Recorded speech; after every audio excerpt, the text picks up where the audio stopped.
Salut les kiddies, bienvenue sur une nouvelle vidéo avec moi Kiddy36, j'espère que vous allez bien. Alors moi la famille ça va bien, merci de me le demander. Alors nouvelle vidéo les kiddies comme promis. Aujourd'hui nous allons, je vais donner mon avis sur la Coupe du Monde des clubs. Bon comme vous savez les kiddies, la Coupe du Monde des clubs vient de se clôturer le 13 juillet 2025 par la finale. PSG et Chelsea, hein. Ça s'est terminé par un joli 3-0 de Chelsea. Net, clair et net. Alors, qui disent nous allons donner notre avis, il y aura 2 points. Point positif et point négatif. Alors, ça sera, on va donner notre avis sur la Coupe du Monde des clubs. Et sur le point positif, on va donner les points qu'on veut et les points négatifs. On va donner les points qu'on veut. Et voilà les qui disent, c'est parti pour le début de la vidéo. Alors les kiddies, comme vous savez, on va commencer par les points positifs. Toujours commencer par les points positifs. Hein. Et après, on va commencer par les points négatifs. Sauf si c'est vos résultats scolaires. Bon, allez les kiddies, on débute. Bon, comme vous savez, la Coupe du Monde des clubs là. La première journée, elle était un peu éclatée. Hein. Que des matchs nuls, 0-0 à l'Allier Inter Miami, 0-0 entre Palmeiras et FC Porto. Le groupe A là, c'est le groupe des matchs nuls. Hein. Je vais vous expliquer pourquoi. Euh, 2 partout entre Boca Junior et Benfica, 0-0 entre Fluminense et Dortmund, 1-1 contre Al Hilal et Real Madrid. La première journée, c'était la journée des matchs nuls. Vraiment, on n'en pouvait plus. La Coupe du Monde des clubs, la première journée, elle était vraiment éclatée. Hein. Vraiment, les matchs étaient vraiment éclatés. Ben, cette Coupe du Monde des clubs là, le point positif, il y a beaucoup de surprises. Hein. Il y avait beaucoup de surprises dans cette Coupe du Monde des clubs. Comme par exemple Auckland City, je sais pas comment ils ont fait un club amateur. Le gardien même, il travaille dans un supermarché. Ah, ils ont réussi à se qualifier pour la Coupe du Monde des clubs. Hein. Normal, puisque dans les pays, la Nouvelle-Zélande, c'est eux qui tabassent le championnat. C'est eux qui tabassent toutes les autres équipes, donc ça ne m'étonne pas. Et c'est pas la première fois qu'ils participent. Hein. Ils ont participé à plusieurs éditions, les anciennes éditions où c'est Manchester City qui gagnait, le Real Madrid en avait 5. Voilà, ils participaient et ils étaient plutôt pas mal. Hein. Ils ont fini troisième à un moment, si je ne me trompe pas. Bon, en tout cas, cette première journée, il n'y a pas eu beaucoup de buts. Hein. Que des matchs éclatés. Il n'y avait même pas beaucoup de buts.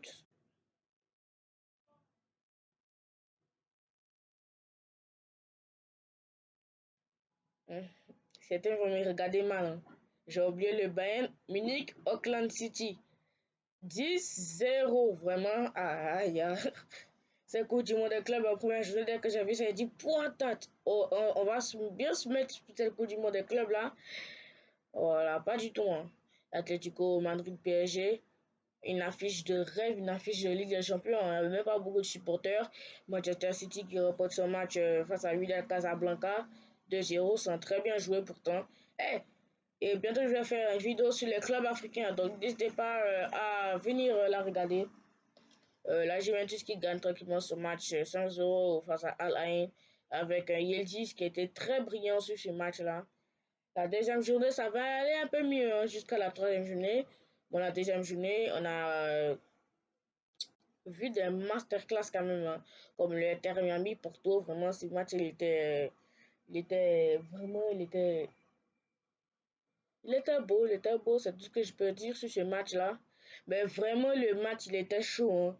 FC Porto, nous tous, on voyait une victoire du FC Porto. Mais Inter Miami a fait la surprise en remportant 2-1. Donc, vous voyez que c'est pas tous les jours, vous les Européens, c'est pas tous les jours que vous gagnez. Hein. Vous avez vu ça, non? Et la preuve,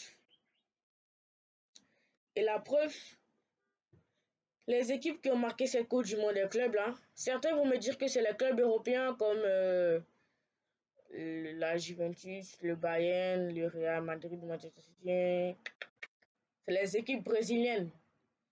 C'est les équipes brésiliennes. La deuxième journée là, je ne sais pas ce qu'ils ont mangé le matin, mais ils étaient très hypés pour la deuxième journée là, les Brésiliens. Je vous dis, les clubs brésiliens là, ils étaient très très forts. Hein. Botafogo 1-0 contre Paris Saint-Germain.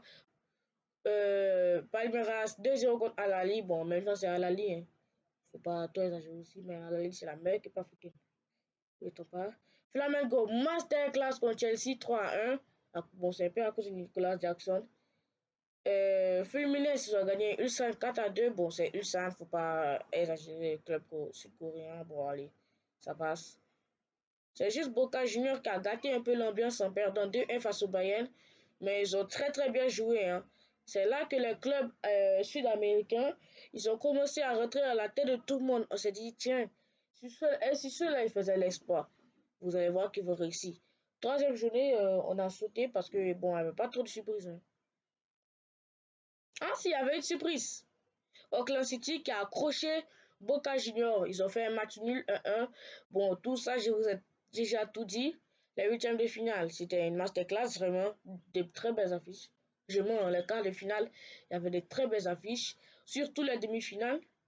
Les demi-finales, une équipe nous a marqué, c'est Fluminense. Mais bon, ils se sont fait éliminer par Chelsea. La finale, on la connaît tous. Chelsea qui tabasse le Paris Saint-Germain 3-0. En termes de points positifs, c'est bien, hein, c'était très bien. C'était un peu cool quand même la Coupe du Monde des clubs. Bon, même si ça intéressait pas mal de monde. Hein. Ça n'a pas intéressé beaucoup de personnes en tout cas. Ouais, le monde du football était calme d'ailleurs. Hein. En plus de cette Coupe du Monde des clubs là, qui était en cours, Diego était mort. Bon, d'accord. Bon, c'était un peu aussi embarrassant. Tu as PSG Atlético, il n'y a pas beaucoup de stades. Il y a des équipes qui ont même pas mérité leur place. Hein. Par exemple, Inter Miami. Et voilà, il ne sait pas ce que Infantino est parti faire. Il s'est dit, bah tiens, une Coupe du Monde des clubs sans de superstars, ce n'est pas une compétition. Eh bien, on va essayer. Hein. On va mettre l'Inter Miami de Lionel Messi. Mais si ces derniers temps, ils ont tout, euh, ils ont tout dégénéré dans le championnat, on va les mettre quand même. Hein. Parce qu'avoir Messi, Busquets et Suarez, ça va faire venir beaucoup de monde pour cette Coupe du Monde éclair, Finalement, zéro. Allez, on passe. Les qui dit c'était les points positifs. Maintenant, les points négatifs de cette Coupe du Monde des clubs.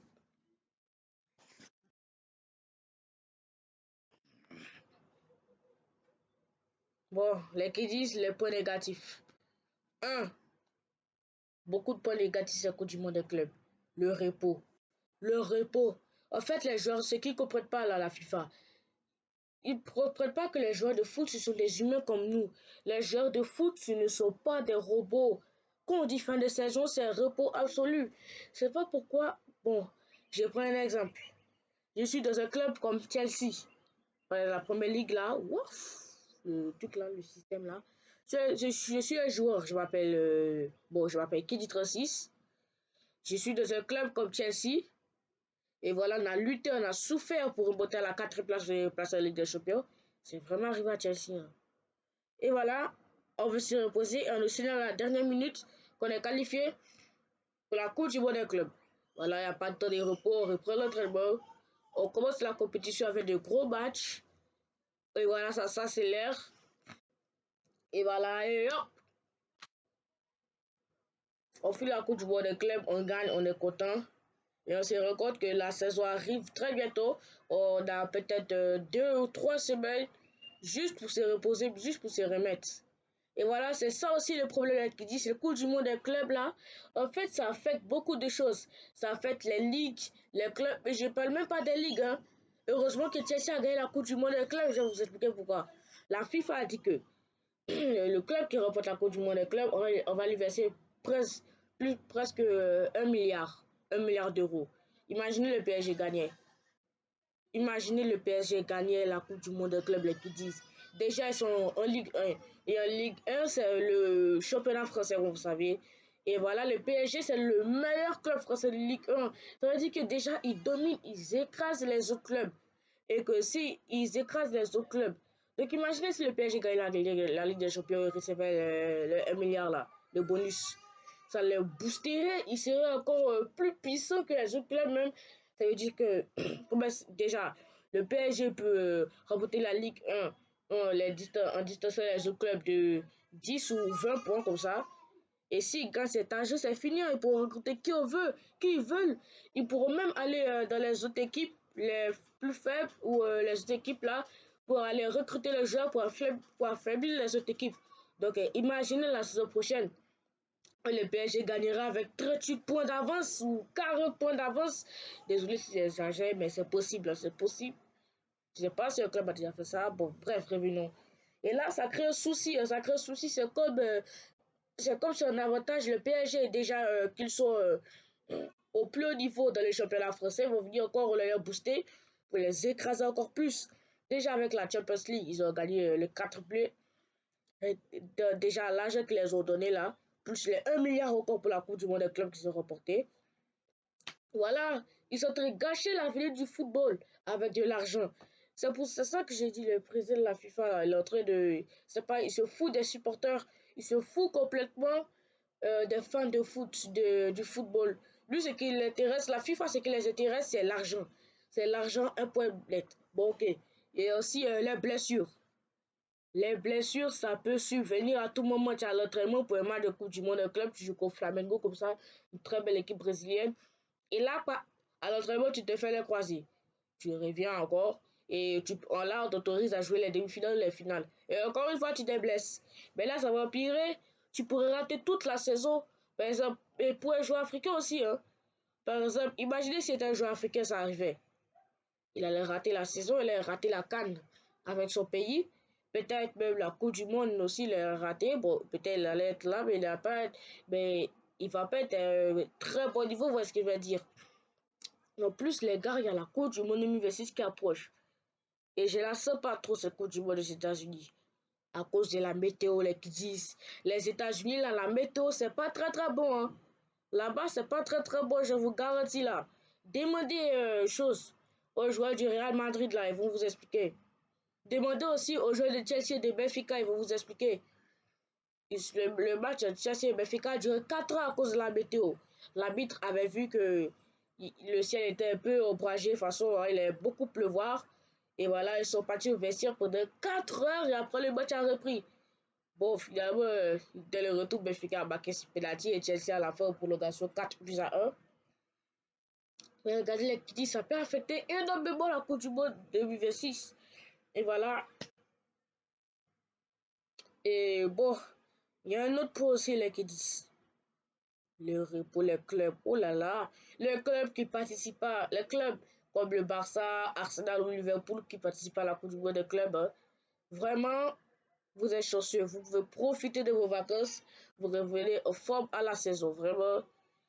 Imaginez les autres clubs qui jouent à la Coupe du Monde des clubs. Déjà, la saison est finie, j'ai déjà expliqué, je crois, avec l'exemple de Chelsea. Hein. Et voilà, ça peut aussi créer des soucis ça peut aussi créer des soucis notamment par exemple Ousmane Dembélé. Il a fait une saison exceptionnelle avec les Paris Saint-Germain. Il est prétendant au Ballon d'Or. Il s'en va à la Coupe du Monde des clubs. Il se va en finale, il a porté son équipe jusqu'au bout. Et là, s'il gagne, il aura la chance de sa vie de remporter le Ballon d'Or. C'est fini, il va distancer Lamine Yamal. Et voilà, ils ont perdu 3-0. Et voilà, vous allez me dire, mais non, il est toujours dans la course. Il est toujours de la course, mais les journalistes espagnols sont en train de faire la propagande pour le ballon d'or Lamine Yamal. Genre, Ousmane Dembélé se fait massacrer dans les presses espagnoles. Et voilà, ça profite pour propagander Lamine Yamal au ballon d'or. Donc, vous voyez que ça affecte aussi les joueurs et les compétitions aussi, les ligues internationales. D'ailleurs, la scène qui m'a fait le plus rire, c'est où Donald Trump, là, il était aux côtés de Chelsea quand il se levait le trophée.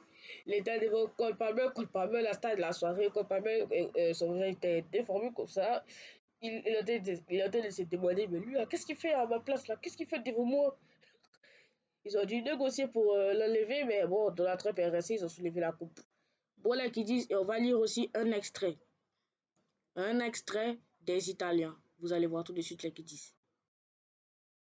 Bon, les Guidis, l'AIC, l'association italienne de quoi là, j'ai oublié, et la FIFPro ont déségué le président de la FIFA, le dieu.